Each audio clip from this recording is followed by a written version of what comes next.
প্রতিদিন না সকালবেলা উঠেই ভেবে নিই যে আজ সকাল থেকে উঠে কি করব। কোন কোন কাজগুলো করে নিলে আজকে সকাল থেকে সমস্ত কাজগুলো সিস্টেমেটিক্যালি শেষ হয়ে যাবে।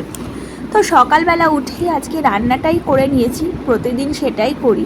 তবে আজকে একটু ঝামেলার রান্নাই করেছিলাম বলতে পারো। আজকে করেছিলাম সর্ষে পটল চিকেনের মালাই কোপ্তা। তার জন্য বোনলেস চিকেন এনেছিল সুপ্রিয়, সেটাকে সুন্দর করে ধুয়ে আগের দিন ফ্রিজে রেখে দিয়েছিলাম। তারপরে ওটা মিক্সিতে পেস্ট করে নিয়েছিলাম কটা রসুনের দানা আর কাঁচা লঙ্কা দিয়ে, আর সেগুলোকেই বল বল করে গড়ে আদা তেলে সুন্দর করে ভেজে নিয়েছিলাম। আর তারপরে কাজু, কিশমিশ, পেঁয়াজ, আদা, রসুন সমস্ত কিছু কড়াইয়ে ভালো করে নেড়ে আবার পেস্ট করে তৈরি করে নিয়েছিলাম সুন্দর গ্রেভি। আর টক দই দিয়েছিলাম, আর দিয়েছিলাম কাসুরি মেথি। ব্যাস, আমার চিকেনের মালাই কোপ্তা একদম রেডি হয়ে গেছিলো।